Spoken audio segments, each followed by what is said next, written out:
Today I'll be presenting information related to measles, which is an almost eradicated disease. First, let's discuss signs and symptoms. One of the most well-known signs of measles is a rash on the skin. According to an article titled Measles, Pathology Management and Public Health Issues, written by J. Bentley, J. Ruse, and J. Pinfield, generally the rash takes the form of blanching erythematous macules and papules, although it may also be petechial or ecchymotic and may be itchy. And this rash will usually appear 14 days after exposure to the virus. A fever almost always comes along with this infection. The fever can reach 40 degrees Celsius, which is 104 degrees Fahrenheit. Another common sign is one of the 3 C's, which is either cough, coryza, or conjunctivitis. And coryza is just a fancy word for congestion in the nose. Next, the pathogen that causes measles is the morbillivirus, which is part of the paramyxovirus group. According to Bentley, Ruse, and Pinfield again, it is a spherical virus of diameter 100 to 200 nanometers and contains a single strand of RNA enclosed within a lipid envelope, and humans are the only host for measles. I included that this virus is not a retrovirus. Retroviruses contain the genetic information in the form of a single strand of RNA and use that information to make DNA in the host cell. The morbillivirus has a single strand of RNA but does not replicate in the same fashion, therefore it is not a retrovirus. Its virulence factors include the lipid envelope. This allows the virus to be more resistant to the host's immune system. It is also important to note that the virus is only infectious to humans, and the disease is highly contagious as well. The morbillivirus travels through droplets and airborne particles. Symptoms don't usually present until 10 to 14 days after exposure. However, according to Bentley, Ruse, and Pinfield again, a person is most contagious 1 or 2 days before the onset of symptoms. Again, they tell us that the prodromal phase lasts 2 to 4 days and is characterized by increasing fever, malaise, cough, coryza, conjunctivitis, photophobia, anorexia, and periorbital edema. After this, we will see a clinical improvement within 48 hours unless, of course, complications arise.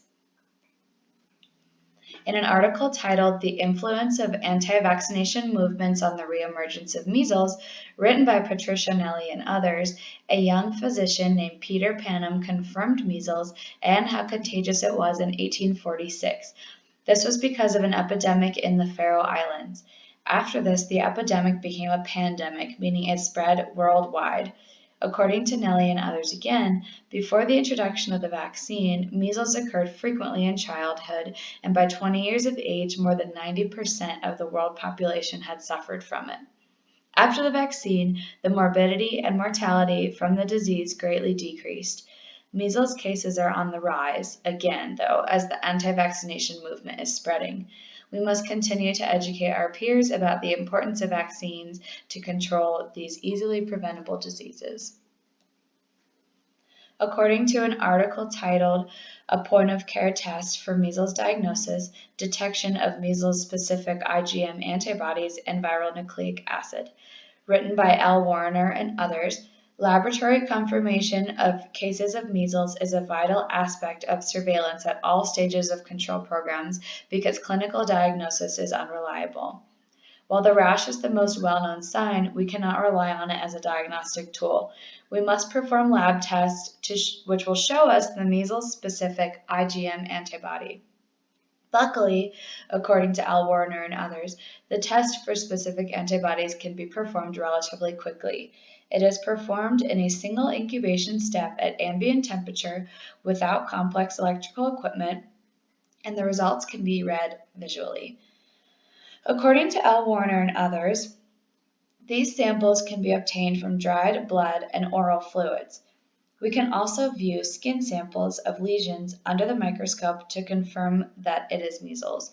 As we can see in this picture, and according to M. Tirado and others, the syncytial type multinucleated epithelial cells are the most specific finding of skin lesions in measles infection.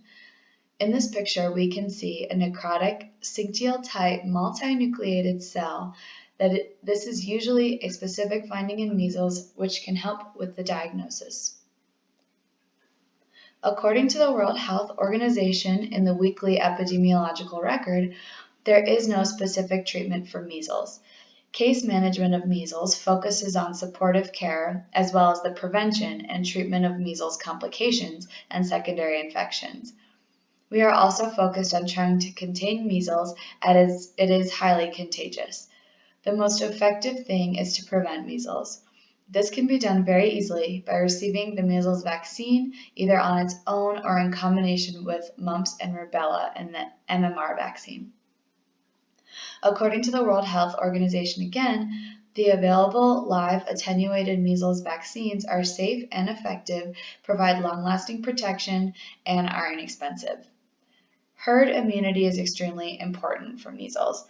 This refers to a specific amount of people within a population that must either be vaccinated against or immune to a disease in order to prevent its spread.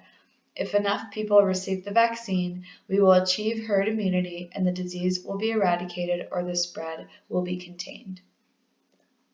And then we've got all of the references that I've used, and the references for the pictures are included below the pictures.